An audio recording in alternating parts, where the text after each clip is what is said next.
Va agarda bu sohani qimor yoki savdo emas deydigan bo'lsangiz, CFD'ni tushuntirib beradigan bo'lsangiz, bizni o'sha aqlli forekschilarimiz aytishadi.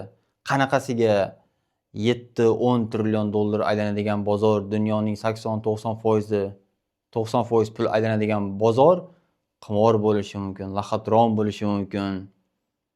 Bunaqa fikrlash uchun, bunaqa o'ylash uchun moliyaviy bilimi yo'q ekan, past ekan, nimadirlar. Ko'pchilik bilasizmi, buni o'yinga o'xshab qaratadi yoki stavka deydi, masalanda, qimor deydi. Qanaqasiga butun dunyo 80% puli bo'lib turadigan, aylanadigan joy, masalan, valyutный рынок kunlik оборот 7-8 trillion dollarni laxatron degan gap gapirish uchun u odam juda ham bir moliyaviy savodxonligi bo'lmasligi kerak. Xo'sh, avvalambor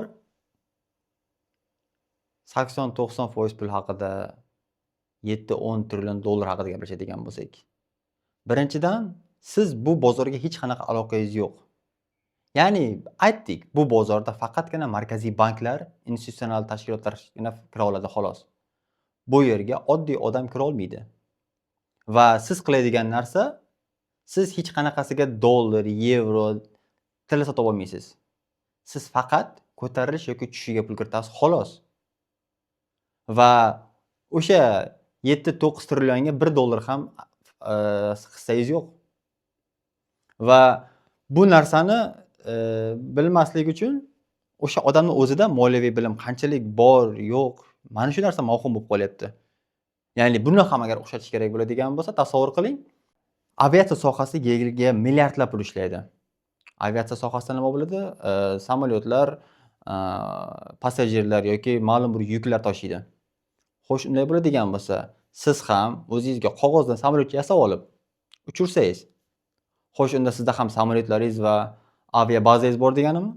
Ikkalasi ham samolyot, ikkalasi ham uchayapti. Xuddi mana shu narsa. Ya'ni birida haqiqiy banklar savdo qiladi. U yerda faqatgina pul ayira boshlanadi. So'mni dollarga, dollarni yevroga, yevroni yuanga, yana boshqa pul birliklarga.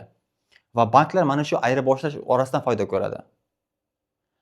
CFD forex tradingda esa siz faqatgina narx ko'tarilishiga yoki tushishiga pul kiritasiz xolos. Bu yerda savdo ham bo'lmaydi.